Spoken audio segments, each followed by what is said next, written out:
ഒരു സന്യാസി വനത്തിൽ തൻ്റെ ആശ്രമത്തിൽ താമസിക്കുകയായിരുന്നു. അദ്ദേഹത്തെ കാണുവാൻ ധാരാളം ആളുകൾ ചെല്ലുമായിരുന്നു. അവരെയെല്ലാം വേണ്ട വിധത്തിൽ സ്വീകരിക്കുവാൻ സന്യാസി അതിയായി ആഗ്രഹിച്ചു. എന്നാൽ അതിനുള്ള ധനമില്ലാത്തതിനാൽ സഹായം ചോദിക്കുവാനായി രാജകൊട്ടാരത്തിലേക്ക് പുറപ്പെട്ടു. ആ സമയം ചക്രവർത്തി തൻ്റെ പ്രാർത്ഥനാ മുറിയിലായിരുന്നു.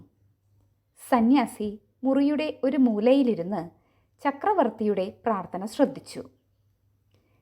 ദൈവമേ, എനിക്ക് ധാരാളം ധനം തരിക, ധാരാളം ധനം തരിക. ചക്രവർത്തി ദൈവത്തോട് ചോദിച്ചുകൊണ്ടിരിക്കുകയാണ്. അതു കേട്ട മാത്രയിൽ സന്യാസി എഴുന്നേറ്റ് പോകാനൊരുങ്ങി.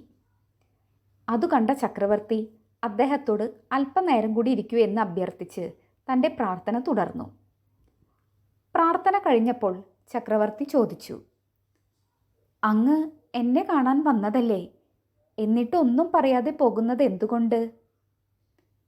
അപ്പോൾ സന്യാസി പ്രകാരം പറഞ്ഞു, ആശ്രമത്തിൽ വരുന്ന ആളുകളെ യഥാവിധി സ്വീകരിക്കുവാൻ വേണ്ട ധനസഹായത്തിനായാണ് ഞാൻ അങ്ങയെ സമീപിച്ചത്. എന്നാൽ ഞാനിവിടെ കണ്ടത് ധനത്തിനായി അങ്ങ് ദൈവത്തോട് യാചിക്കുന്നതാണ്. അപ്പോൾ ഞാനൊന്ന് നിശ്ചയിച്ചു. ഞാൻ യാചിക്കേണ്ടത് ദൈവത്തോടാണ്, അല്ലാതെ ഒരു യാചകനോടല്ല.